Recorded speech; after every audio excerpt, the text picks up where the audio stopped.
Paz do Senhor, alunos da Faculdade Betel, do curso Bacharel em Teologia. Essa será a nossa segunda aula da disciplina de Teologia do Novo Testamento. Antes, porém, façamos uma oração.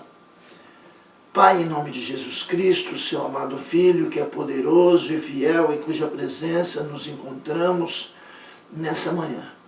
Eu te peço, Senhor, perdão pelos meus pecados, as minhas falhas, os meus maus pensamentos, as minhas más atitudes com as quais eu pequei contra ti e contra o meu semelhante. E te peço, Senhor, a tua presença nessa aula, que o teu Espírito Santo, ó Pai, possa se fazer presente nas nossas vidas, a fim de que possamos aprender a tua palavra, meu Deus, para guardarmos no teu coração, para guardarmos no nosso coração, para servirmos a Ti melhor. Pai bendito, Deus Todo-Poderoso, te pedimos essas coisas e te agradecemos, em nome de Jesus. Amém.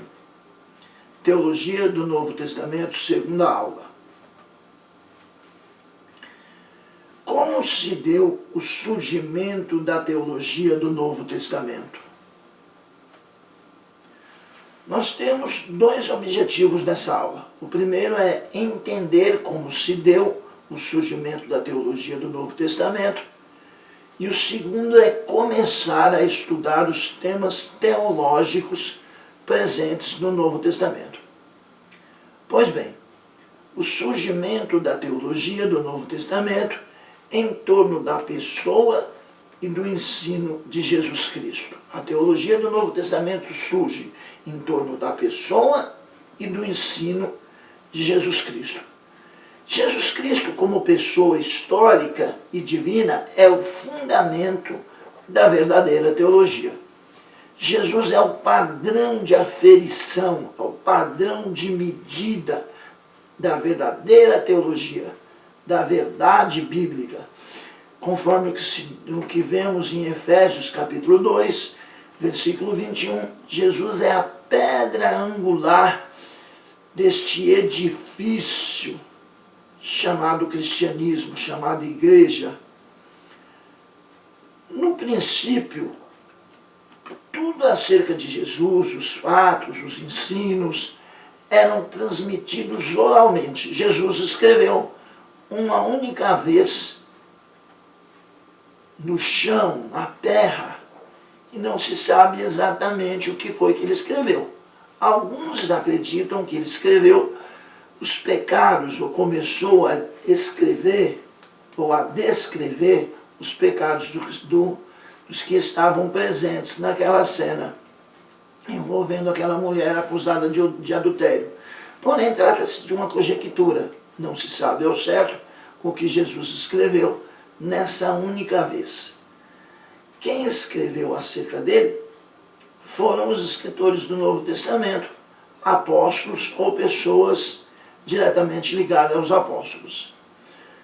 Vejamos as causas que provocaram a origem da formação da teologia do Novo Testamento. Porque foi necessário que se formasse um corpo teológico, um corpo de doutrinas a partir do Novo Testamento. Entre as causas que provocaram a origem dessa teologia neotestamentária, nós temos as cartas de instrução dos líderes cristãos para o doutrinamento dos novos crentes. À medida que a igreja foi crescendo, que foram surgindo novos crentes, foi sendo necessário instruí-los por carta. Foi sendo necessário doutriná-los. Porque à medida em que as igrejas foram sendo abertas, por assim dizer, à medida que as igrejas foram surgindo, os líderes cristãos, principalmente o apóstolo Paulo, perceberam a necessidade de instruir os novos convertidos por carta. E essas cartas foram dando origem ao corpo de doutrina, foram dando origem à teologia do Novo Testamento. O rápido crescimento do número de crentes também ajudou a surgir, a provocar o surgimento da teologia do Novo Testamento. Vejamos o rápido crescimento do número de crentes. Por conta disso, surgiram conflitos de natureza múltipla, vários conflitos. Por causa do crescimento da igreja. No seio da igreja agora havia judeus, havia prosélitos, havia gentios, conforme vemos no capítulo 6 de Atos dos Apóstolos. E esses conflitos, nós temos um exemplo de um conflito que fez surgir até mesmo o corpo de diáconos da igreja. Fez surgir aquilo que mais tarde seria essa instituição importante da igreja, que é o diaconato. Surgiu de conflito de natureza múltipla dentro da igreja, por causa da diferença entre os novos crentes que vinham surgindo, que vinham se convertendo, diferença de ordem cultural. Então esse crescimento do número de crentes também fez que fosse necessário a sedimentação de um corpo de doutrina que nós chamamos de teologia do Novo Testamento.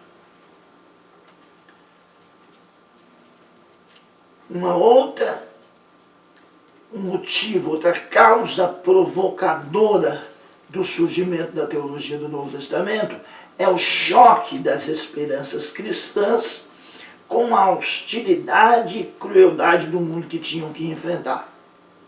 Eles tinham esperanças cristãs. Cristo falou de esperança, mas eles tinham que entender também a crueldade do mundo que eles haveriam de enfrentar. Cristo havia dito, no mundo tereis aflições. Falou de esperança, mas também falou de aflições. Ele disse, tem de bom ânimo, eu venci o mundo. Ele não disse, vós também vencereis. Tá? Alguns dizem que Cristo disse, eu venci o mundo e vós também vencereis.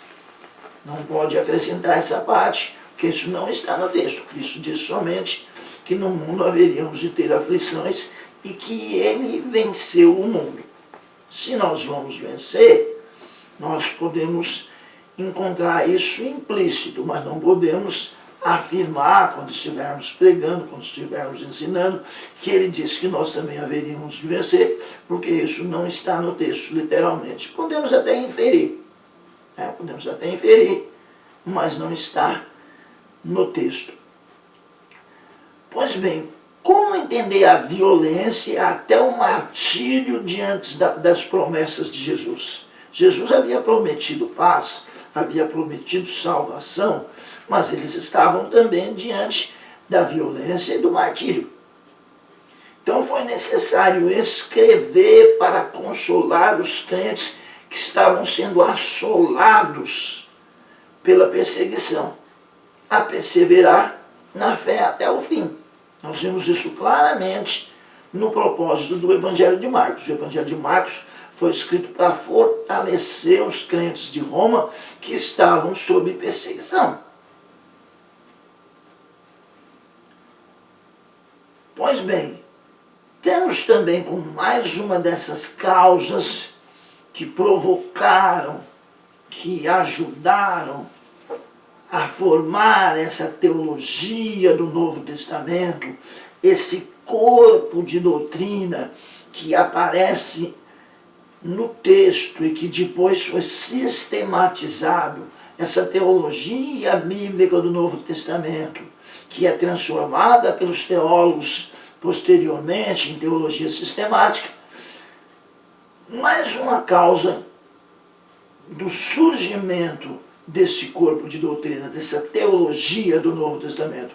O choque entre a mentalidade judaica e a gentílica no encontro de cristãos judeus e cristãos gentios. São duas mentalidades culturalmente diferentes, embora a fé seja no mesmo Cristo.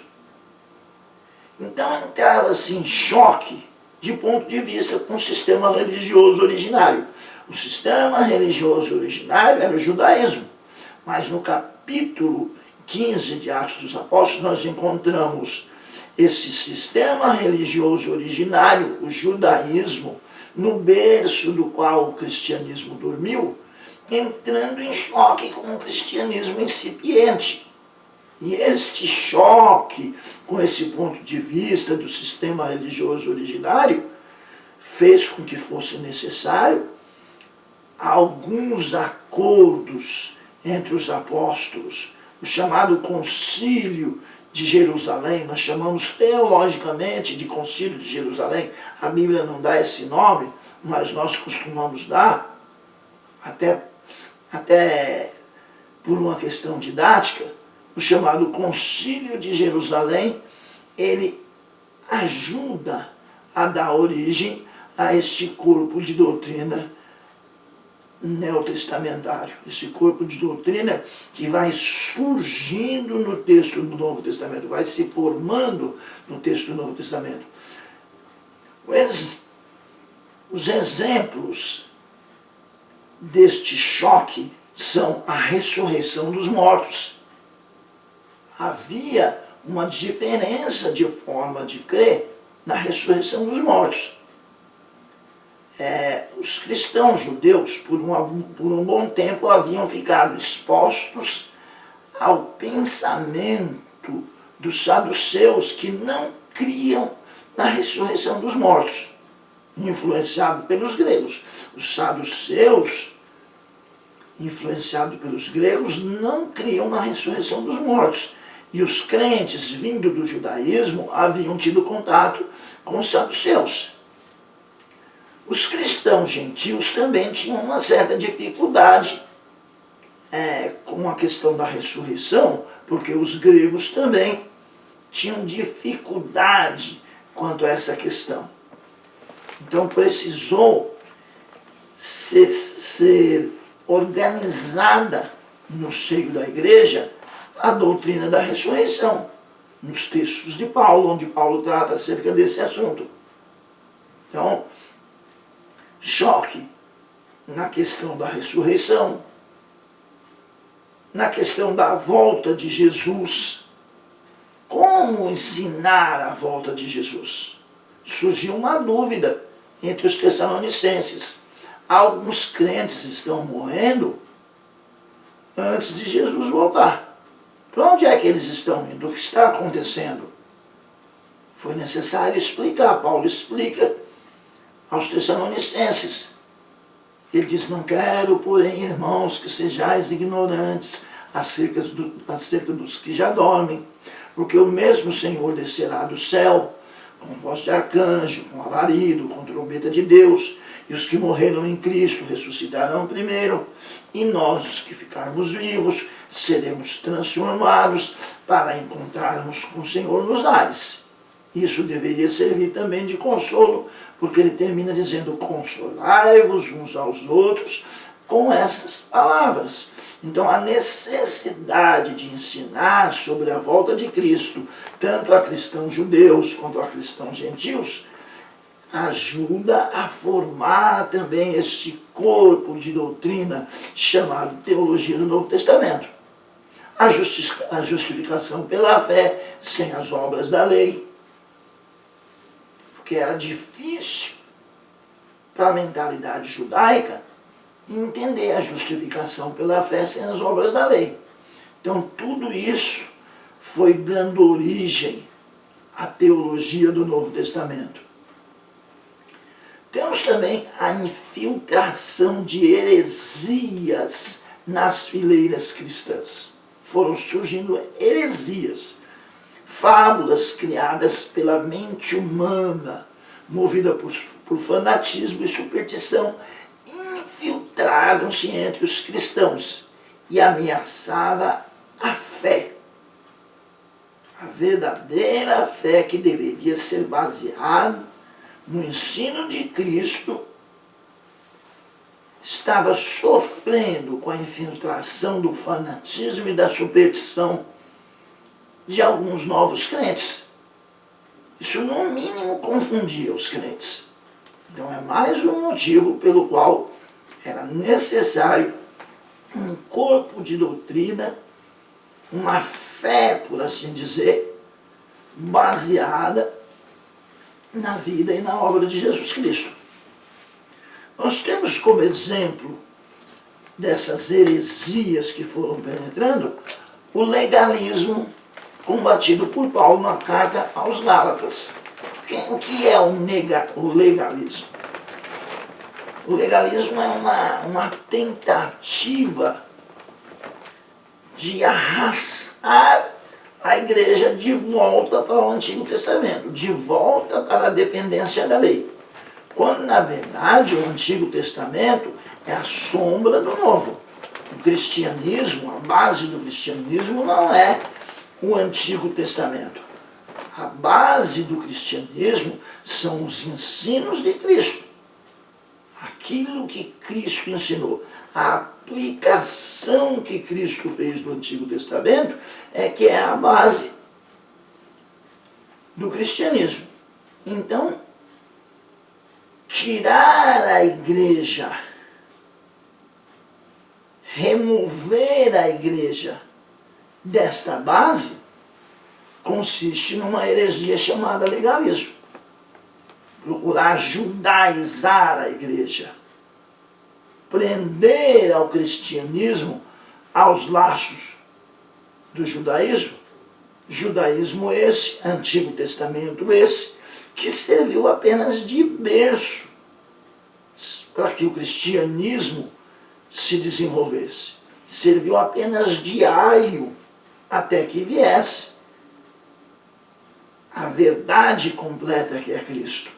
Então, o legalismo é combatido por Paulo na carta aos Gálatas. Nós temos também o gnosticismo, que é combatido no Evangelho de João. João combate o gnosticismo para provar que Jesus não era uma simples emanação de Deus. Jesus não emanou de Deus, Jesus não saiu de Deus. Jesus é Deus completo, a plenitude de Deus está em Jesus. Jesus não é uma emanação que saiu de Deus. Não, Jesus é o próprio Deus, é o verdadeiro Deus. É o Verbo que se fez carne e habitou entre nós, como ensina João no capítulo 1 do seu Evangelho. Então João combate o gnosticismo. Combate também uma outra variação do gnosticismo, o docetismo, do grego dóquio, parecer, que ensinava que Jesus não tinha uma existência real, que Jesus era uma aparição que os apóstolos tinham visto. Porque o gnosticismo diz que a matéria é totalmente má, por isso ela não pode ter contato com o espírito, que é totalmente bom. O espírito não pode ter contato com a matéria.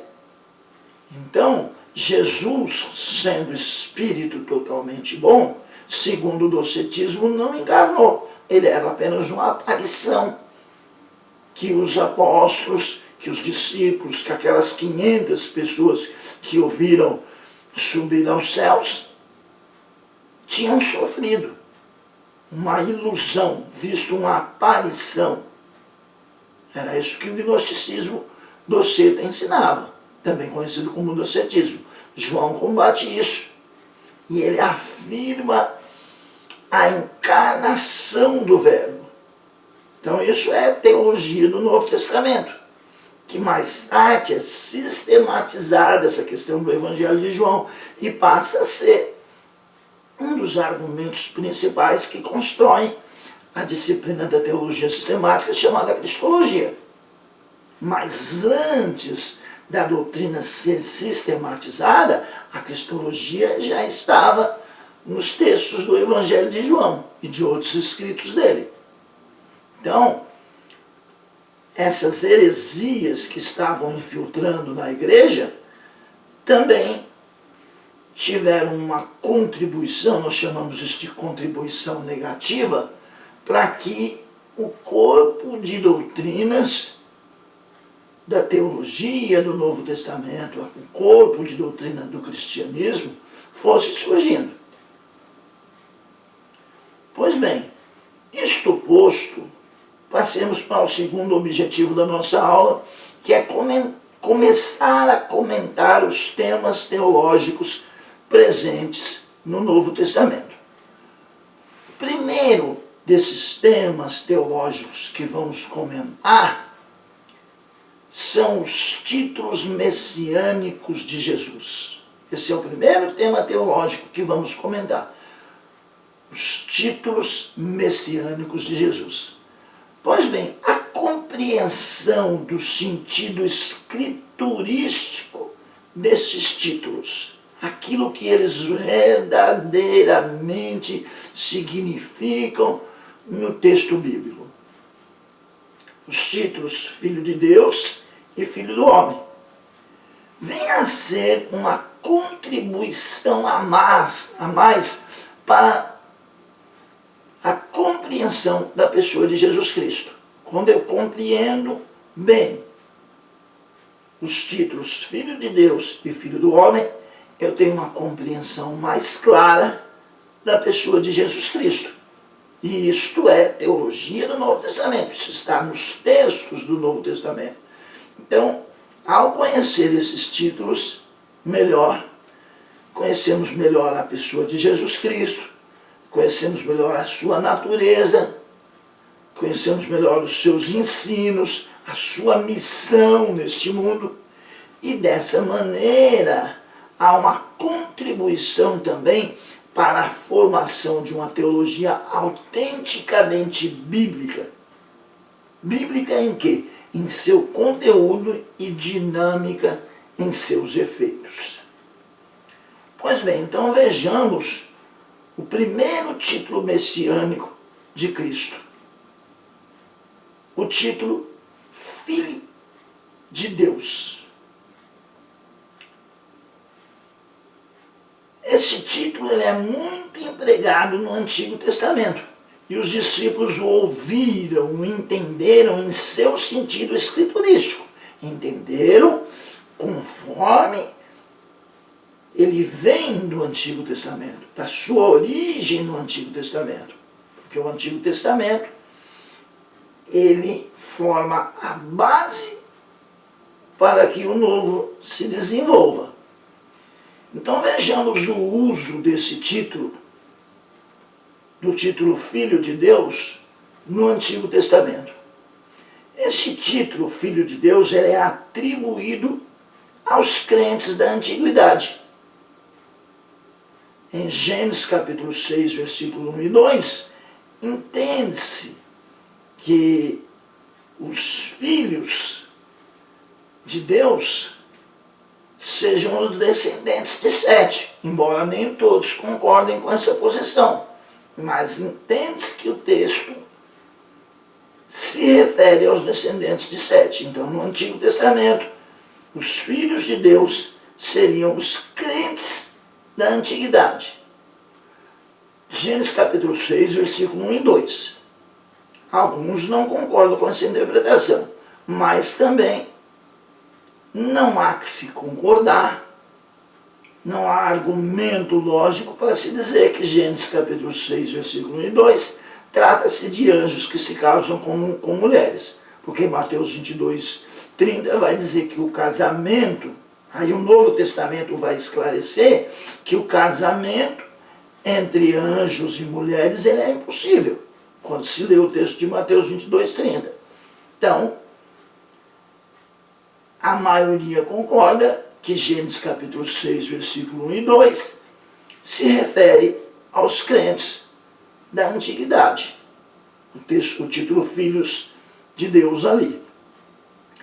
O título Filho de Deus, ou Filhos de Deus, é aplicado também ao povo de Israel, em Deuteronômio capítulo 14, versículo 1, em Êxodo capítulo 4, versículo 22, e em Oséias capítulo 1, versículo 10.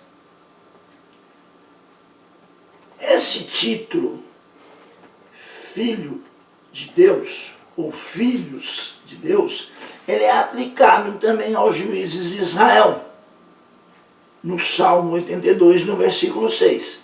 Isso vai exigir de nós uma dedicação, uma análise um tanto mais detida do texto.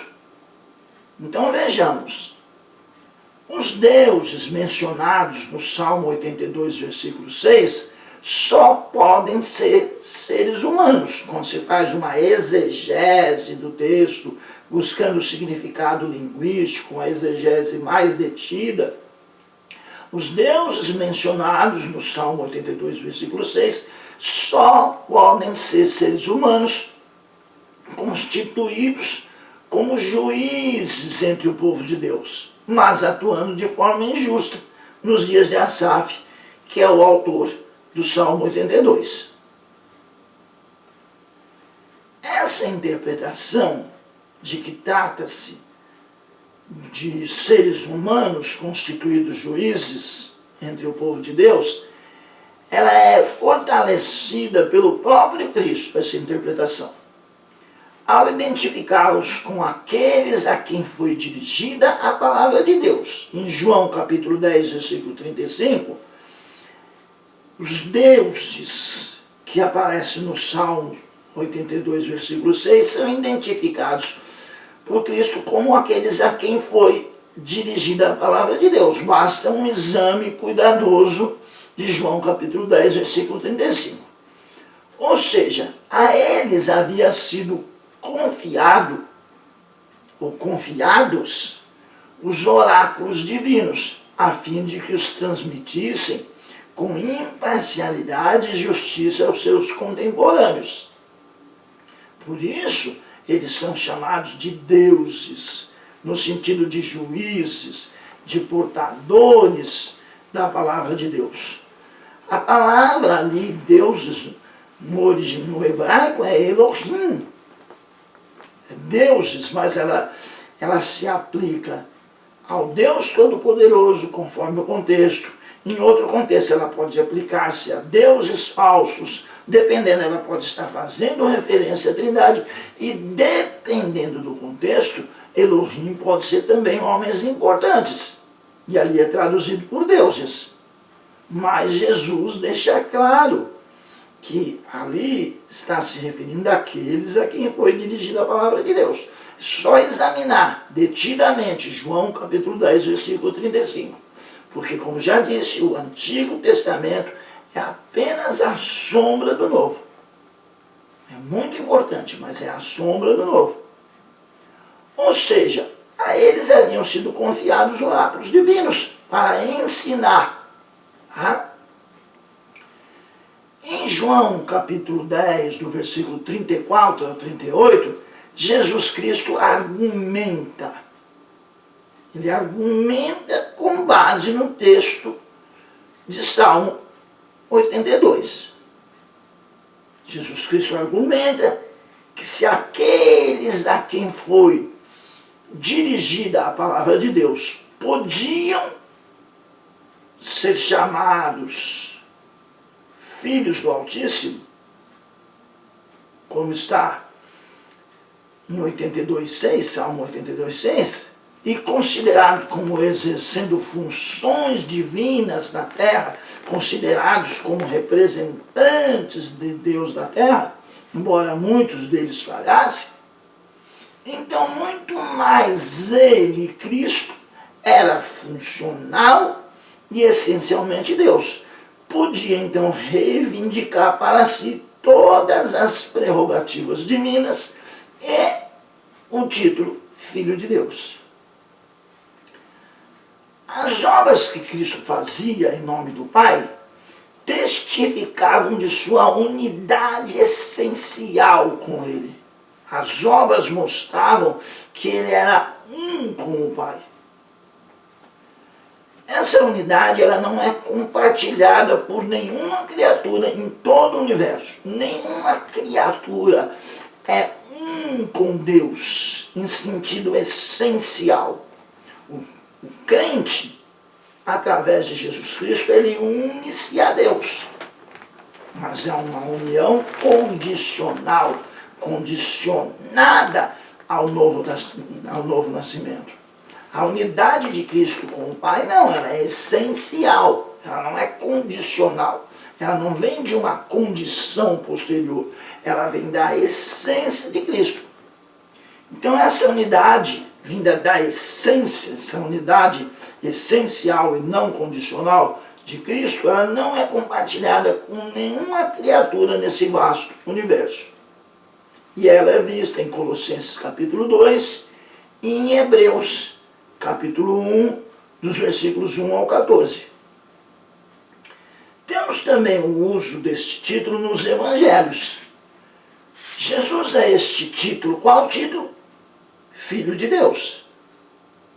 Estamos falando do título Filho de Deus, que é um título messiânico de Jesus e que é um tema tratado na teologia bíblica do Novo Testamento.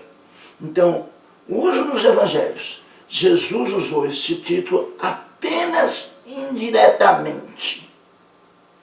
Quando que ele usa apenas indiretamente? Primeiro, referindo-se a Deus como seu Pai, em Mateus capítulo 11, versículo 22, e em João capítulo 17 e 18. Ele diz, meu Pai trabalha e eu também trabalho, referindo-se a Deus. Então, ele chama Deus de Pai.